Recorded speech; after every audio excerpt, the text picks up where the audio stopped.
Hello guys, welcome back to Jaya பாட்டிஸ் kitchen. இன்றைக்கி நாங்கள் என்ன ரெசிபியோடு வந்திருக்கோன்னா மோர் குழம்பு. மோர் குழம்பு வந்து நிறைய விதத்தில் பண்ணலாம். அதில் இன்றைக்கி ஒரு மெத்தடை தான் நாங்கள் இன்றைக்கி சொல்ல போகிறோம். நாங்கள் இன்றைக்கி எடுத்திருக்க காய்கறி வந்து வெள்ளை பூசணிக்காய். நீங்கள் வந்துட்டு வெண்டைக்காய், குடமிளகா அதில் கூட பண்ணலாம், நல்லா டேஸ்ட்டாக இருக்கும். ஸோ இதுக்கு நாங்கள் என்னென்ன பொருட்கள் எடுத்தோம்னு சொல்லிட்டு இப்போ சொல்கிறேன், கேட்டுக்கோங்க. அதுக்கு தேவையான பொருட்கள்: 2 ஸ்பூன் பருப்பு, அப்புறமா தனியா 1 ஸ்பூன். அதை ரெண்டுத்தையும் நாங்கள் கொஞ்சம் ஒரு 10 மினிட்ஸ் ஊற வச்சுருக்கோம்.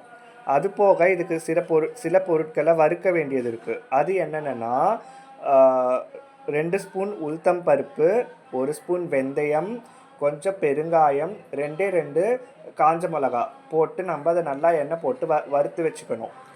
அப்புறமா அது நல்லா வறுத்து ஆறுனதுக்கப்புறமா நம்ம ஊற வச்சுருந்தோம்ல, அந்த பருப்பு தனியாவோட இதையும் போட்டு 2 பச்சை மிளகா காரத்துக்கு, கொஞ்சமாக கொத்தமல்லி போட்டு நல்லா பேஸ்ட் மாதிரி அரைச்சி வச்சுக்கணும்.